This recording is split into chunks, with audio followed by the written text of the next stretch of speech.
Evocação do Recife. Recife, não a Veneza americana, não a Mauritstad dos armadores das Índias Ocidentais, não o Recife dos mascates, nem mesmo o Recife que aprendi a amar depois, Recife das revoluções libertárias. Mas o Recife sem história nem literatura, Recife sem mais nada, Recife da minha infância. Belos versos, não é isso, estudante? Meu nome é Robson Tavares de Melo e hoje nós estamos aqui para mais um bate-papo gostoso sobre os nomes da literatura e das artes pernambucanas. Nós temos aqui hoje o convidado, o professor Jamerson Marcelino, que vai nos abrilhantar falando um pouco sobre esse poeta, sobre esse grande nome da literatura, das letras do Brasil e de nosso estado, Manuel Bandeira. Mas antes de passarmos a fala para o nosso convidado, é importante salientar que nós estamos aqui de máscaras.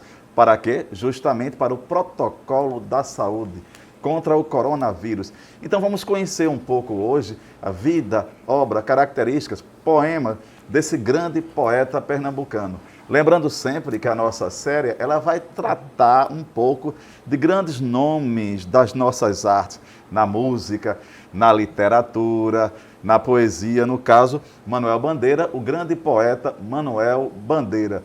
Tudo bem, Jamerson? Tudo certo, professor Robson. Vamos lá, vamos conhecer aqui um pouco sobre Manuel Bandeira. Lembrando que a temática sobre Manuel Bandeira, que o professor Jamerson vai tratar, é justamente sobre Manuel Bandeira, o poeta da invenção e da memória. Jamerson, você falou um pouco de evocação do Recife. Nós observamos aqui evocação, Recife, memória. Justamente, eu acho que daí vem memória, não é isso? Isso, Robson.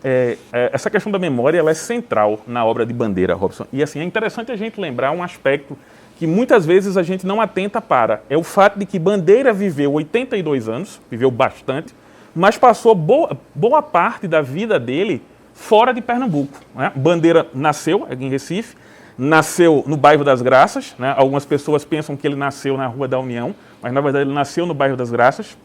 Foi muito cedo para o Rio de Janeiro, inclusive ele comenta que ele nasceu, né, para a vida consciente em Petrópolis, né?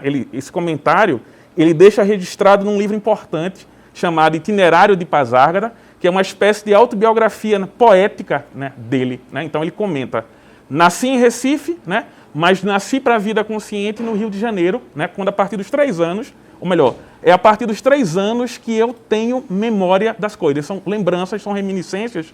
E é interessante que ele comenta, né, que essas lembranças que ele tem, né, essas lembranças iniciais, elas têm uma força para ele que ele só veio descobrir depois, quando começou a escrever poesia, né? Então, assim, a memória é extremamente importante em Bandeira. Tanto a memória desses anos iniciais, né, quanto a memória posterior da vivência dele em Recife, né, ele menino, dos 6 aos 10 anos. E voltando aqui, Jamerson, essa questão da memória e justamente a questão desse poema, Evocação do Recife, eu acho que o próprio nome, Evocação do Recife, a palavra evocação, ela já nos traz à mente essa questão da memória, o Recife da minha infância, o Recife da história. Quando ele diz Recife, não a Veneza americana, né? Ele que estudou nos livros sabia, Recife conhecida como a Veneza americana e não a Mauritstad, a terra de Maurício Nassau. E ele vai falar justamente Recife da infância, ele vai citar as ruas do Recife. Justamente, foi bem a calhar o que você acabou de tratar aqui, esse Recife de sua memória, do passado, o Recife histórico e o Recife das lembranças de Manuel Bandeira. Tem um aspecto interessante aí, Robson, nessa questão, quando ele vai deshistorizando o Recife, né? Não a Veneza americana, não a Mauritstad, não o Recife dos mascates. Essas referências são referências que trazem uma grandiosidade. É interessante que o Bandeira, durante a vida toda dele, foi um poeta muito ligado à humildade. Embora tenha nascido numa família abastada, numa família de proprietários rurais, numa família de políticos, o Bandeira, por conta da trajetória de vida dele, marcada pela doença, a tuberculose, ele esteve sempre muito perto dessa questão de humildade. Então, quando ele tira nessas predicações grandiosas, Veneza americana, Mauritstad, ele, discursivamente, ele é bastante coerente com a trajetória dele. Ele, inclusive, ele comenta que ele sempre se sentiu, assim, sempre teve muita empatia pelos mais humildes, né? E justamente como voltando ainda a essa questão desse poema Evocação do Recife, você mostrou justamente que ele sai do Recife histórico para o Recife da minha infância. O Recife grandioso, o Recife histórico, mas é o Recife da infância dele. E Jamerson acabou de falar algo muito importante, justamente quando ele cita que Bandeira sai de Recife, vai para o Rio de Janeiro, não é isso? Mas o Recife não sai dele. É algo bem interessante, né? O Recife não sai dele. Mesmo em outras terras, o Recife não sai dele. Ele fica no Rio, acho que tem mais ou menos os 6 anos de idade, aí volta para cá, né? Ele retorna para Recife, aí vive aqui dos 6 aos 10 anos, e ele comenta também no itinerário de Pazárgada que essa quadra da vida dele, né? Esse período dos 6 aos 10 anos, é muito cheio de vida, né? E quando ele compara com outras fases da vida dele, já adulto e marcado pela doença, ele fica espantado, né? O quão cheio de vida era essa fase, o quão cheio de referências importantes esse momento tem para ele em relação a tudo que vem depois. Inclusive, ele diz que é nesse período, né, dos 6 aos 10 anos, na casa do avô, que ele criou a mitologia particular dele, né? Foi formada aí, né? Depois de 10 anos, o Bandeira vai de novo para o Rio de Janeiro, né? Porque o pai era engenheiro de viação, né? E eles vão morar no Rio de Janeiro. Nessa morada no Rio de Janeiro tem muita coisa interessante. E um aspecto interessante que o Bandeira comenta, numa outra situação, é que um dia no bonde, ele encontra Machado de Assis, escritor que ele admirava muito, e começam a conversar. E ele diz que o Machado tenta lembrar umas oitavas dos Lusíadas de Camões e não consegue. E ele diz que orgulhosamente lembrou ao velho mestre as oitavas que o mestre não conseguia rememorar, né? De novo a questão da memória, né? Aí, que permeou, né, a obra do Bandeira. Daí nós encontramos mais uma vez essa referência ao título do nosso debate hoje, a questão do poeta da memória e a questão da própria invenção. Pronto, tem um outro aspecto interessante, Robson, que o Bandeira fala, que assim, ele diz que poesia para ele era uma coisa que acontecia, né? Que ele não, muitas vezes, ele não tinha controle, né? As coisas chegavam para ele, muitas vezes, ele não fala sem grande esforço, mas na verdade sem um trabalho consciente, né? Então, e o que acontece muitas vezes? Ele comenta no itinerário de Pazárgada que alguns poemas dele surgiram a partir de recordações de outros poemas que ele leu, que não eram dele, e que ele acabou reescrevendo por meio da memória, né? Então, muito da poesia de Bandeira, né, é fruto, né, desse trabalho de reconstrução de uma memória da tradição literária que o Bandeira tinha. Agora, assim, é importante, pessoal, quando a gente fala dessa questão da memória, da obra que chega ao poeta, né, meio que sem esforço aparente, a gente tem que levar em consideração também, pessoal, uma expressão que o próprio Bandeira usa, que é o da mitologia pessoal. Eu acho que essa questão da memória também tem um pouco da mitologia que o Bandeira queria criar, né? O Bandeira até fala que, em um determinado momento da vida dele, ele tomou consciência que ele não ia ser um poeta construtor, né? Mais ou menos como João Cabral foi, que ele ia ser um poeta quando Deus é servido. Eu até acredito que, em parte, a obra poética dele veio realmente dessa relação profunda com a memória, né? Mas muito da poesia de Bandeira você vê que é fruto do cálculo de quem lia bastante. Por exemplo, no itinerário de Pazárgada, ele faz algumas análises extremamente interessantes de poetas como Castro Alves, Gonçalves Dias, Paul Eluard, que foi um poeta que ele conheceu quando morou na Suíça, e ele vai analisando os aspectos formais. Então você vê ali que é um poeta que tinha muita consciência do ofício, né? Então, assim, eu acredito que a memória tinha um peso, Robson, muito forte, realmente, na obra do Bandeira. Essa memória quase espontânea, né? Mas era uma memória quase espontânea que depois passava pela habilidade, né? Pelas leituras. É bom lembrar que o Bandeira, você sabe, foi crítico literário, foi crítico de artes plásticas, foi crítico musical, tradutor, né? Então, assim, era alguém que tinha uma bagagem, né, cultural ampla e era acostumado à reflexão, né? Ô Jamerson, algo interessante para a gente ressaltar agora é justamente que Bandeira foi um poeta do início do modernismo. Modernismo, gente, é a liberdade criadora, a liberdade de expressão. E ele deu um teor, não é? Um teor, entre aspas, bem amadurecido ao modernismo. Quando o modernismo começa com questão do piadismo, a irreverência, Bandeira traz um estilo introspectivo, a memória, a introspecção, não é isso? Isso, é interessante, Robson, você fazer essa relação de Bandeira com o modernismo, né? O Bandeira é vital para o modernismo, não só da primeira geração, como para o modernismo como um todo.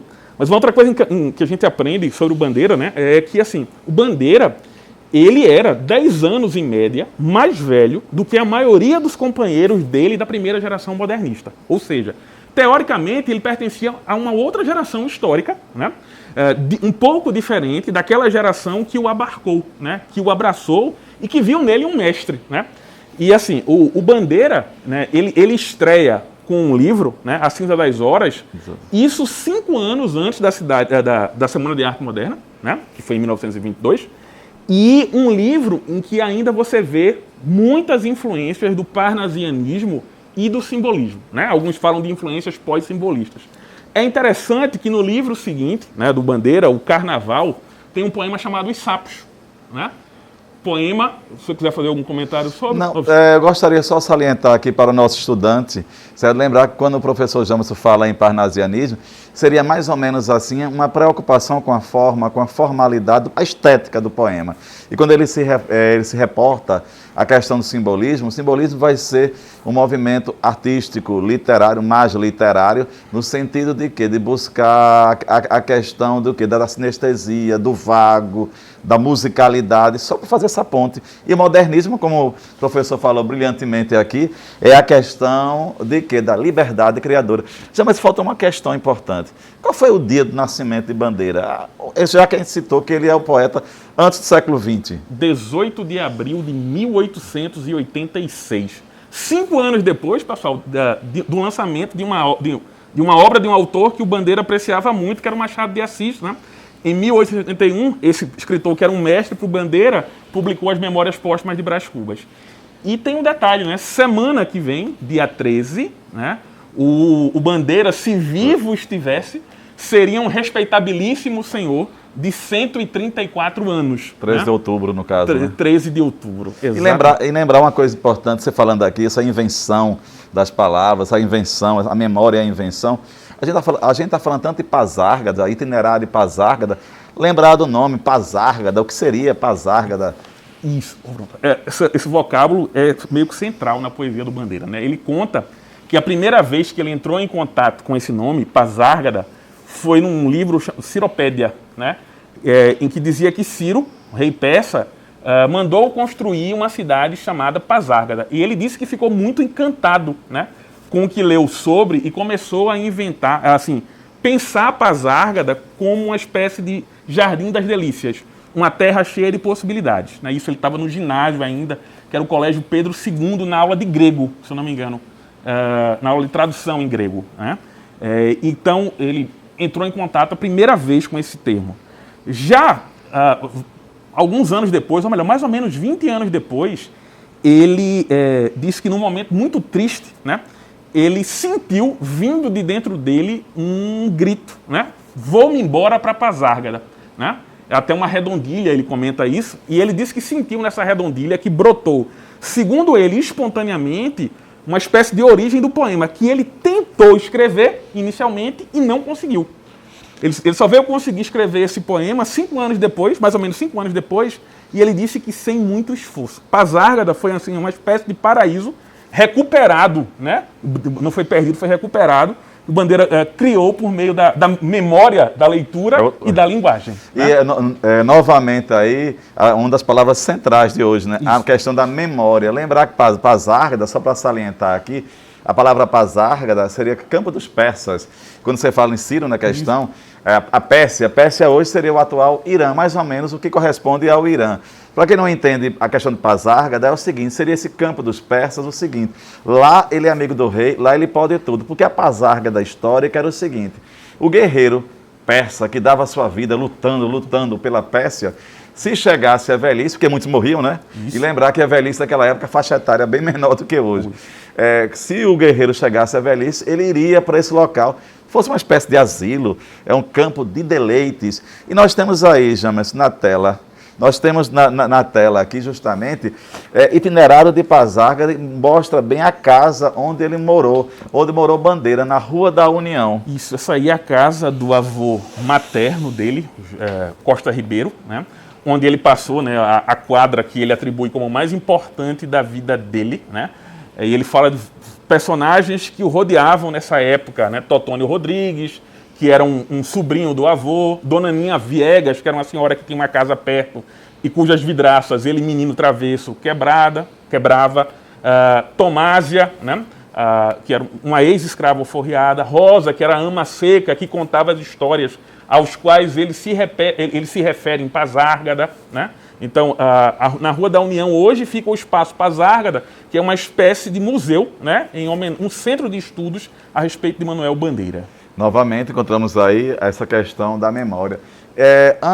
Eu gostaria de salientar o seguinte, fica como desafio também para o nosso estudante conhecer um pouco esse poema, Evocação do Recife, já que estamos falando de nomes pernambucanos, esse poema vem bem a calhar, Evocação do Recife, a memória, evocar o Recife de sua memória. Nós temos na tela aqui o itinerário de Pazárgada, ainda nós temos Bandeira passeando diante do prédio do sanatório, olha aí, vamos lá aqui. Isso. Sanatório de Clavadel, né, Robson? Assim, a gente falou de Bandeira até agora, pessoal, e a gente fez uma menção muito rápida a algo que foi extremamente marcante na vida de Bandeira, que foi a questão da doença, a tuberculose, que ele contraiu mais ou menos em 1904, quando ele estudava na Escola Politécnica de São Paulo, estudava para ser arquiteto, que era uma vontade do pai dele, né, que era engenheiro, e ele contraiu tuberculose, que na época era uma doença incurável, e por conta disso ele abandonou, né, o curso de arquitetura, né? Ele até diz que foi arquiteto falhado, músico falhado num poema, né? E o que acontece?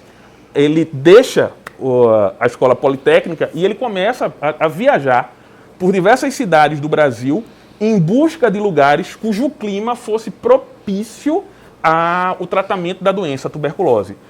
Petrópolis, no Rio de Janeiro, Teresópolis, no Rio de Janeiro, foi para Minas Gerais, foi para Quixeramobim. E, por volta de 1913, ele passou uma temporada, né, de 1913 a 1914, na Suíça, nesse sanatório de Clavadel, né? E lá ele conheceu dois poetas, né, que o impressionaram muito. Paul Eluard, um poeta francês, que depois veio a figurar, né, como um dos grandes poetas do século passado, tanto no surrealismo quanto no dadaísmo, e um poeta húngaro chamado Charles Picker, que não resistiu à doença. É bom lembrar, o Paul Eluard se curou da doença, da tuberculose também, e o Charles Picker. E o Bandeira comenta, né, mais uma vez no itinerário de Pazárgada, se o Charles Picker tivesse sobrevivido à doença, como ele sobreviveu e como o Paul Eluard sobreviveu, ele teria se tornado, sem dúvida, um dos grandes poetas do século XX. Porque o Bandeira lia os poemas dele e ficava impressionado com o domínio que ele já tinha da arte poética, mesmo sendo tão novo. E lembrar um ponto importante, só para esclarecer, o professor Jamerson falou aí com grande autoridade a questão do surrealismo e do dadaísmo. Só para esclarecer a você, estudante, em poucas palavras, quando ouvir falar a palavra surrealismo, vocês vão aprender lá no ensino médio que surrealismo será uma vanguarda que vai se reportar justamente o que é o inconsciente, ao sonho, as profundezas internas do homem. E quando falar de dadaísmo é a irreverência. A questão do surrealismo do inconsciente, do sonho, e dadaísmo a irreverência. Sempre batendo nessa mesma tecla. Bandeira, o inventor, certo? Bandeira, o da memória. Jamerson, nós temos aqui um poema, Desencanto, não é? Esse desencanto, pessoal, está muito ligado, né, essa coisa que a gente falou da questão da doença, que o privou de muita coisa. Eu acho esse poema interessante, pessoal, porque assim, a poesia do Bandeira, ela traz traços autobiográficos muito fortes, relativos ao sofrimento pelo qual ele passou por conta da tuberculose. Mas, ao mesmo tempo, esse sofrimento, ele é meio que controlado, né, por meio de uma linguagem poética, né, digamos, trabalhada, né, ao modo bandeiriano, ao modo modernista, de forma que não fique um sentimentalismo, digamos, muito intenso, exagerado, um sentimentalismo romântico, embora o Bandeira apreciasse muito os românticos. Esse poema Desencanto, que trata dessa questão, né, desses infortúnios pelos quais a Bandeira passou, ele me parece ter um tom um pouco diferente da maioria dos poemas de Bandeira, porque ele me parece um pouco mais sentimental, né, do que a maioria dos poemas em que o Bandeira toca nessas questões que ele vivenciou por conta da doença, né? Eu faço versos como quem chora de desalento, de desencanto. Fecha o meu livro se por agora não tens motivo nenhum de pranto. Meu verso é sangue, volúpia ardente, tristeza esparsa, remorso vão. Dói-me nas veias, amargo e quente, cai gota a gota do coração. Ou seja, ele meio que admite aí, ele admite que boa parte da poesia dele brota, né, de uma experiência íntima e que no caso aí é extremamente dolorosa. E só para completar uma questão que o professor Jamerson falou com primazia aqui, essa questão da subjetividade, essa questão do eu. Caro estudante, observe no texto, observe na tela, que quando ele falar de subjetividade, essa questão do eu, está bem marcado aí nos versos, nos verbos, nos pronomes. Veja que começa, eu faço verso, ao pronome também, meu livro. Então, é isso daqui que tanto o professor está ressaltando, essa subjetividade, a marca do eu. E lembrar, não é, Jamerson, fazer poesia sem colocar o eu, isso é impossível, por assim dizer. Nós temos aqui o poema Epígrafe, mais uma vez, o professor vai ler e vocês vão ver essa marca do eu. Por favor. Epígrafe. Sou bem nascido, menino fui como os demais, feliz. Depois veio o mau destino e fez de mim o que quis. Veio o mau gênio da vida, rompeu em meu coração, levou tudo de vencida, rugiu como um furacão. Turbou, partiu, abateu, queimou sem razão nem dó. Ah, que dor! Magoado e só meu coração ardeu. Ardeu em gritos dementes, na sua paixão sombria, e dessas horas ardentes ficou esta cinza fria, esta pouca cinza fria. Só esse poema aqui é interessante por dois motivos. Um, se a gente olha a primeira estrofe, a gente já percebe que ela está ligada à questão da infância, né? Quando a gente estuda a literatura, quando estamos estudando naquela perspectiva histórica dos movimentos, e a gente vê o romantismo, a gente vê que o romantismo toma a infância, né, como uma espécie de paraíso perdido. E assim, agora você percebe que aquele paraíso perdido dos românticos é um paraíso perdido extremamente idealizado. Nesse poema do Bandeira, a infância é um momento importante. Agora parece uma infância muito concreta. Sou bem nascido, menino foi como os demais, feliz. Ou seja, a infância do Bandeira, o eu lírico, melhor dizendo, não vê como sendo diferente de nenhuma outra criança, de nenhum outro menino. Foi um momento de felicidade. Posteriormente veio o mau destino. Qual é o mau destino? O mau destino aí é a tuberculose, né, que alterou a trajetória de vida, né, do Bandeira. E é só para completar, lembrar que a tuberculose, a morte, a família, a saudade do Recife são pontos quase cruciais, não é, professor? Dentro da obra do Manuel Bandeira, certo? Que nós temos, né, nos poemas anteriores, evidencia-se a melancolia em função da doença do poeta. Isso. Mais uma vez, nós encontramos esse infortúnio que ele fala. Exato. Essa questão do infortúnio, desse mal, o né? mau gênio da vida, né? Mau gênio da vida, como, que é justamente essa questão da tuberculose. E hoje, uma curiosidade, assim, lembrar que ele é um nome tão grande aqui em Pernambuco, que várias escolas do estado têm o nome dele. Tem o nome dele, né? Poeta Manuel Bandeira, se não me engano tem pintor Manuel Bandeira, enfim. Né? O Bandeira ele deixou marcas, né? E ele que gostava de ser homenageado, inclusive. Né? Ô Jamerson, e eu gostaria agora, para que nossos estudantes conhecêssemos um pouco, já que a gente está falando da subjetividade, desse eu lírico, dessa questão do eu dentro da poesia de Bandeira, do poema de Bandeira, do fazer poético de Bandeira com a morte também, a relação do eu, a morte, a vida de Bandeira. Temos o poema Pneumotórax. Ok. Poema que está, inclusive, né, no livro Libertinagem, que é, assim, considerada a pedra de toque modernista. O livro em que o Bandeira, né, dentro de uma ideia de literatura, torna-se plenamente modernista. Né? Então vamos ler aí o poema para a gente comentar brevemente. Febre, hemoptise, dispneia e suores noturnos. A vida inteira que poderia ter sido e que não foi. Tosse, tosse, tosse. Mandou chamar o médico. Diga 33, 33, 33, 33. Respire. O senhor tem uma escavação no pulmão esquerdo e o pulmão direito infiltrado. Então, doutor, não é possível tentar o pneumotórax? Não. A única coisa a fazer é tocar um tango argentino.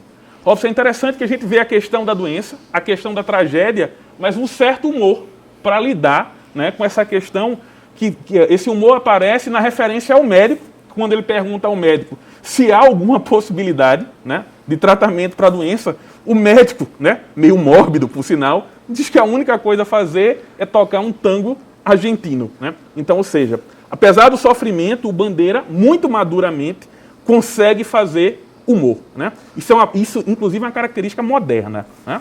E lembrar uma questão importante, que é tocar esse tango argentino. Quer dizer, não há nada que fazer, a sua morte está iminente. A morte vai chegar. E é bom lembrar que com pneumotórax há uma síntese poética, não é isso? Dessa vida marcada e alterada pela tuberculose. Veja, a vida inteira que poderia ter sido e que não foi. E que não foi. Certo? A melancolia fatalista de outros poemas abre espaço para a ironia, já citada, e certa presença do humor. Exatamente. E também lembrar da morte, que está aí presente, não é isso? Isso. É interessante a gente pensar o seguinte, pessoal. Além dessa característica do humor, uma outra característica que é típica do modernismo é uma característica combativa, né? E a gente pode ver essas características combativas em dois poemas que são clássicos do Bandeira, né? Poética, que está no livro Libertinagem, né? O mesmo livro em que se encontra o poema Pneumotórax, e Os Sapos, poema que está no livro Carnaval. Agora, é importante a gente frisar o seguinte, pessoal. Os Sapos, né? Que é um poema que funciona como um ataque ao parnasianismo, mas o Bandeira explica, né? Inclusive, mais uma vez, vamos nos referir, professor Robson, ao Itinerário de Pasárgada, que não era um ataque aos grandes mestres parnasianos, né? Era um ataque mais aos pós-parnasianos ou àqueles que estavam, digamos, diluindo as conquistas do parnasianismo, né? Só que o que aconteceu? Os Sapos, né, por conta desse ataque ao parnasianismo, virou uma espécie de cavalo de batalha do modernismo. Acho que o professor Robson poderia falar sobre isso. E também vale salientar que esse poema, Os Sapos, já percebe, justamente há uma crítica quando se fala o seguinte, quando Bandeira critica a questão do parnasianismo, ou do pós-parnasianismo, assim falado, é justamente essa preocupação excessiva apenas com a parte estética do poema. Jamerson, é interessante salientar para o nosso estudante que até a própria palavra Os Sapos é uma palavra antipoética, porque quem diria que a palavra sapo, por que sapo iria dar poesia? É um questionamento, ele faz essa crítica justamente porque os parnasianos repetiam a arte pela arte, a arte pela arte, só a preocupação com a estética do poema. Bandeira vai além disso. Então, esse poema Poética e Os Sapos são poemas que têm até um teor metalinguístico, né? Quando ele se aponta a esse fazer poético. Concorda? Concordo. O Poética está, inclusive, né, no livro Libertinagem, né, e é um ataque ao lirismo tradicional. Agora, o interessante, o Bandeira, ele comenta, né, essa coisa. Ataque são palavras que normalmente a crítica usa. Ele, inclusive, ele fala que esse tom desses poemas nunca foi deliberadamente uma intenção modernista, mas, na verdade, fazia parte, né, do clima descontraído do grupo que ele frequentava naquela época. Nunca foi, por exemplo, intenção dele criar escândalo, nunca foi intenção dele desmerecer os grandes mestres românticos e parnasianos, mas dentro daquela atmosfera de mudanças, dentro de um clima animado, né, de discussão do grupo do qual ele participava, esses poemas foram sendo construídos, né? E nós temos também um poema O Beco, né? Isso. Esse poema O Beco, pode falar. O que é que ele nos passa, essa ideia? Esse poema Beco é extremamente interessante, pessoal. Esse poema é aquela coisa que o professor Robson e eu estávamos conversando no início a respeito do Bandeira, daquela fala, da ideia da espontaneidade. Eu acho que, na verdade, a espontaneidade, Robson, no Bandeira, ela é construída. Ela lembra muito aquilo que o Bilac prega num poema chamado A Um Poeta, que ele diz que natural o efeito agrade sem lembrar os andaimes de um edifício, né, da construção. Ou seja, a forma deve aparecer, ou melhor, deve existir, mas sem chamar a atenção. O Bandeira, ele faz isso com uma habilidade tremenda, Robson. Veja, o primeiro verso, ele é bem grande. Que importa a paisagem, a glória, a Bahia, a linha do horizonte. Veja que é um verso extenso. O que eu vejo é o beco. Ou seja, no verso que faz uma alusão ao espaço mais restrito, ao espaço mais fechado, a extensão é menor. Ou seja, ele manipula formalmente a extensão do verso para casar com o sentido. Ou seja, ele está trabalhando com uma forma de modo tão natural que a gente não percebe, né? Aí justamente entra a invenção, né? Isso, exatamente. Nós que até agora falamos a memória do Recife, a Pasárgada, a vida adulta, a doença, agora entrando nessa questão da invenção de Bandeira. Veja aí os poemas Os Sapos, a poética de Bandeira, e agora vamos ver justamente esse Bandeira com essa, como eu poderia falar, nessa arquitetura do poema, como o professor Jamas falou brilhantemente. O que nós temos aqui, Jamerson? Então, pessoal, normalmente, uma outra associação que é muito comum é associar a produção do Bandeira a uma prática intimista, e é verdade. A poesia do Bandeira remete muito à própria condição.